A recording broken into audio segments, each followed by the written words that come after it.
मैंने आपको बताया कि वैदिक काल का जो टाइम पीरियड था वो आपका था कितना जी 1500 से 600 बीसी, और ये दो भागों में बटा था, एक ऋग वैदिक काल और एक क्या जी उत्तर वैदिक काल। तो ऋग वैदिक काल का टाइम पीरियड कितना था 1500 से कितना जी 600 बीसी, ऋग वैदिक काल का 1500 से 1000 बीसी, और फिर जो उत्तर वैदिक काल का टाइम पीरियड वो कितना था जी 1000 से कितना जी 600 बीसी। तो आज हम जाने उत्तर वैदिक काल को, ठीक है। और एक और बात आपका हमने बताया कि उत्तर वैदिक काल का जो टाइम पीरियड है वो 600 बीसी से कितना सॉरी 1000 कितना जी 600 बीसी तक, और 600 बीसी के बाद जो आपका काल हुआ उसे कहा गया महापरिवर्तनों का क्या जी काल माना गया। इसमें जैन धर्म, बौद्ध धर्म, ठीक है, और महाजन पदों का उदय हुआ और बहुत स्तरों पर क्या बदलाव देखने को मिले।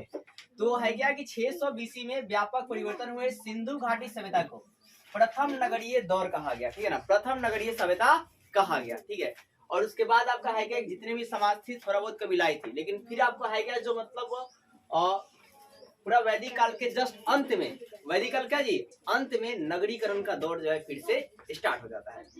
अब कहने का मतलब यह है कि 600 बीसी के बाद, ठीक है, या 600 बीसी से तो है क्या कि मतलब तथा इसके बाद द्वितीय नगरीकरण का दौर माना जाता है। तो सिंधु घाटी सभ्यता को प्रथम नगरीकरण का दौर, और उसके बाद जो है किसको क्या मानते हैं जी द्वितीय नगरीकरण का दौर माना जाता है। अब है क्या इस काल में महाजन पद का उदय, महाजन पदों का उदय होने के साथ साथ जैन धर्म और बौद्ध धर्मों का भी क्या वजी उदय हुआ। अब एक बात बताइए कि जैन धर्म के वास्तविक संस्थापक किसे कहते हैं?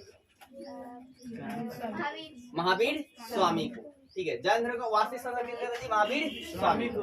आपका मतलब केवल संस्थापक किसे कहते हैं? ऋषभ देव को। और 23वें तीर्थंकर कौन थे जैन धर्म के? 23वें तीर्थंकर कौन थे? पार्श्वनाथ। कौन थे? पार्श्वनाथ। और 24वें और अंतिम तीर्थंकर थे महावीर स्वामी। और महावीर स्वामी के माता पिता, उनके का मतलब क्या? महावीर स्वामी का माता पिता जो है किसके अनुयायी थे? पार्श्वनाथ के अनुयायी थे। अब बौद्ध धर्म के संस्थापक कौन थे?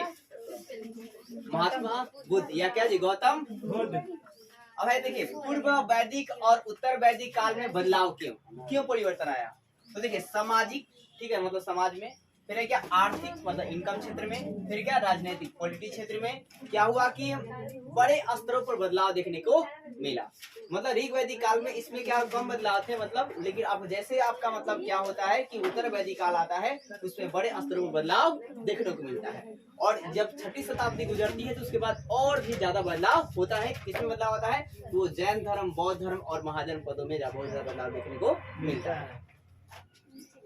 अब है क्या कि देखिए उत्तर वैदिक काल के उत्पत्ति कर्ता किन्हें माना जाता है? तो आर्य को। किसको जी? आर्य को माना जाता है। कई जगह प्रमाण भी मिले, जैसे कि एशिया माइनर के मतलब क्या एशिया माइनर अभिलेख से प्रमाण मिला। उसी तरह एक मतलब स्रोत प्रमाण मिला। वैदिक काल के निर्माता किसे मानते हैं जी? आर्य को स्वीकार किया गया है। अब स्रोत की बात करते हैं तो उत्तर प्रदेश के एटा जिला, क्या जी? एटा जिला अंतरिजी खेरा से 1000 वर्ष पूर्व, 1000 का जी पूर्व लोहे के हल के साक्ष्य मिले। लोहे का हल के साक्ष्य मिले। तो लोहे के हल का जो साक्ष्य मिला है वो किस काल में मिला है बताइए? ऋग वैदिक काल, उत्तर वैदिक काल, सिंधु घाटी सभ्यता, उत्तर वैदिक काल, ठीक है ना जी। ऋग वैदिक काल में नहीं। और सिंधु घाटी सभ्यता के लोग किसका ज्ञान, किस धातु का ज्ञान नहीं था जी? लोहे का ज्ञान नहीं था। किसका ज्ञान था? तांबा का। किसका जी? तांबा। अब क्या है क्या पूछ किया जाता है कि मतलब लोहे का जो हल का साक्ष्य कहाँ से मिला था? बोले लोहा का हल के साक्ष्य कहाँ से मिला था जी? यूपी के एटा जिला से। यूपी के एटा जिले के अतरिंजी खेरा से। तो जो ऑप्शन में आपके अकॉर्डिंग रहेगा ज्यादातर आपकी यूपी रहते हैं, ठीक है ना क्या जी? यूपी। और कभी कभी आपको एटा जिला और या अतरिंजी खेरा जगह के नाम दिए जाते हैं। अब इसका जो अतरिंजी खेरा के जो साक्ष्य है ये किसने ढूंढा? तो अलेक्जेंडर कनिंघम। कौन ढूंढे जी? अलेक्जेंडर कनिंघम खोजे। कब खोजे? 1961। कब खोजी? 1961 में खोजे। मतलब क्या खोजे भाई साहब? लोहे की खोज। किस काल मतलब किस काल की लोहे की खोज की? उत्तर वैदिक काल। अब है क्या देखिए गंगा और यमुना दोआब क्षेत्रों तक भी इसका विस्तार हो गया। मतलब आपका है क्या दोआब क्षेत्र में होता है क्या मतलब जो बीच गंगा और यमुना बीच में जो रेतीला पार्ट होगा ना उस वैसे पार्ट को कहा जाएगा दोआब। क्या कहा जाएगा? दोआब कहा जाएगा।